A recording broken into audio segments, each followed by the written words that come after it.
Deep Rock vs Helldivers, to me, is very interesting, because on paper, both games are extremely similar. Both being 4-player co-op shooters, where you drop down onto an alien planet, shoot bugs, fight robots, and even stop infections. But when playing them, they feel vastly different. And the best way to explain this difference is with pizza. Both games may have the same superficial similarities of both having bread with sauce on it, but looking at the toppings, you can see their major differences. In Deep Apache Galactic, when you walk in, instead of getting a menu, they just hand you the entire kitchen. Before you even drop into a mission, you've already built your entire pizza from scratch. What base you want, what sauces, what cheeses, and the toppings. The unlimited options come from your ability to fully customize your character, even before you cook your pizza. And the great thing is that every single topping is your fault. If you add anchovies, it's not the game's fault you die, but also if you have the perfect pizza topping combos, it's also you.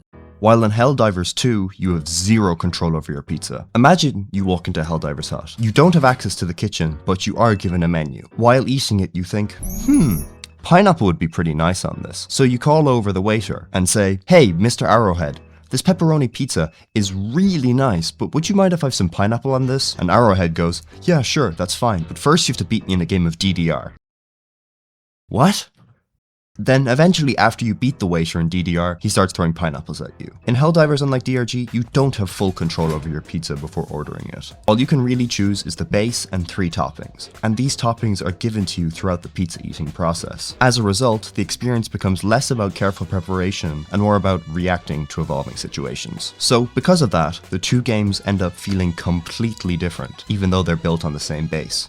In Deep Rock, the freedom you get is insane. When you walk into the kitchen, at first Ghost Ship slowly gives you new toppings and new ways to cook your pizza. But once you unlock everything, there ends up being too many options. Since you are slowly introduced to all these ingredients, you eventually find combinations that work really well, and once you find them, kinda get scared of ever changing your toppings. This overabundance of toppings can eventually make the game feel repetitive. Why would you ever put mushrooms on your pizza when you know the olives taste amazing? And even with these olives, in the early game, you're always kind of short on money and gemstones for upgrades, so the upgrades you picked originally kind of just stick. It's like on your pizza. Imagine if the olives tasting better and better each time you cook the pizza, until there comes a point where even if you tried the mushrooms, they taste so much worse than the olives, there'd be no real point in ever trying them. So even though DRG has this massive amount of variety, you can end up using the same builds over and over again. Not because the game lacks options, but because it gives you too many, and changing them has a cost. That's until you drink a Randowizer, and all that shit gets thrown out the window. Some of my favorite moments in Deep Rock are with this drink in my gullet. What the Randowizer does is essentially, it rips you out of the kitchen, and it spins a massive wheel, and whatever it lands on,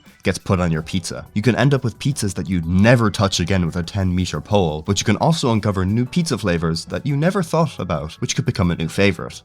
Helldivers, on the other hand, doesn't have this problem. In Helldivers, you are given new weapons at a slow pace throughout acquisitions. You never get too invested into one topping because you unlock so many new ones and you invest so little into each one, you can always experiment and you don't ever really commit to the one perfect pizza. You can also find weapons on the ground mid-mission, which is like if you ordered a meat feast and it all of a sudden had extra cheese on it. This incentivizes changing of builds because extra cheese is actually much tastier than you originally thought it was going to be. And then you go buy extra cheese next time you go and eat the pizza. But as with rolling for toppings, you can get unlucky and get coleslaw. Because you are never given full control of the kitchen to begin with, the pizza is ever changing, so you never fall into the repetition of DRG. Yes, you can find builds that taste extra good all the time, but with how each Helldivers mission requires different tools to get the job done, and Arrowhead's problematic balancing, you never end up ordering the same pizza too many times.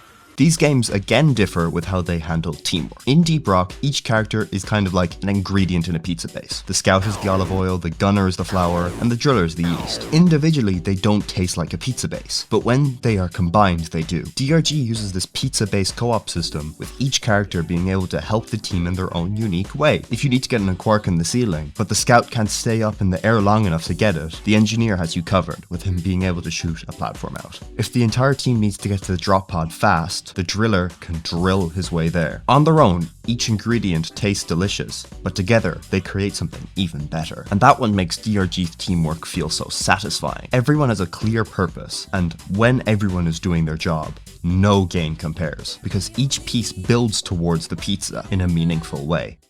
Helldivers 2 isn't really like that. No individual player is the flour or the oil. Each person is just another topping, which can make the pizza taste much better or much worse. Yeah, teamwork is needed for some things in Helldivers, and having more teammates helps the mission go down easier, but it isn't enforced like DRG. There is no cave anchovies or pit pies, which forces players to play together. DRG teamwork is reliable. You know what each person is, and success comes from coordination and synergy. Helldivers teamwork is volatile. Success comes from adapting to the chaos and not getting obliterated by your own teammates' airstrikes. Solo play shows this difference even more clearly. In DRG, there are so many gameplay elements that enforce teamwork, and much like the ingredients of a pizza base needing to be together to be a pizza base, you'd think playing solo just wouldn't function, but DRG gives you Bosco. Bosco helped you mine, fight, and even revive you. He's a robot friend making sure your pizza base comes together and isn't a pile of flour. Even when you're alone, the game is still supporting you. In Helldivers 2, there is no enforced teamwork, and the pizza is already made for you. There is no need for a Bosco counterpart, but that doesn't mean playing solo Helldivers is easy.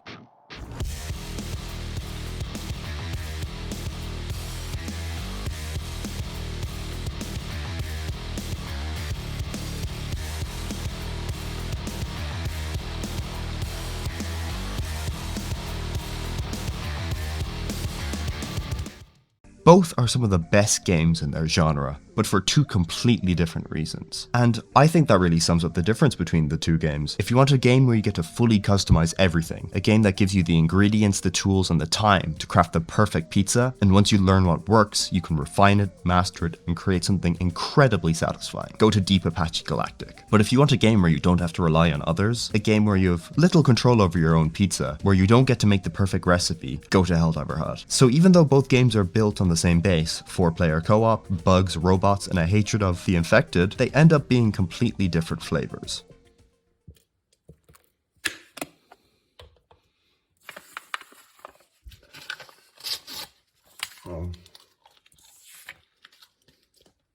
Fuck.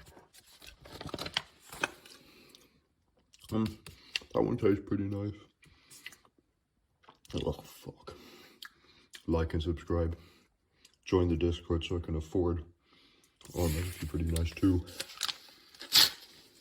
So I can afford printer ink. Oh, fuck.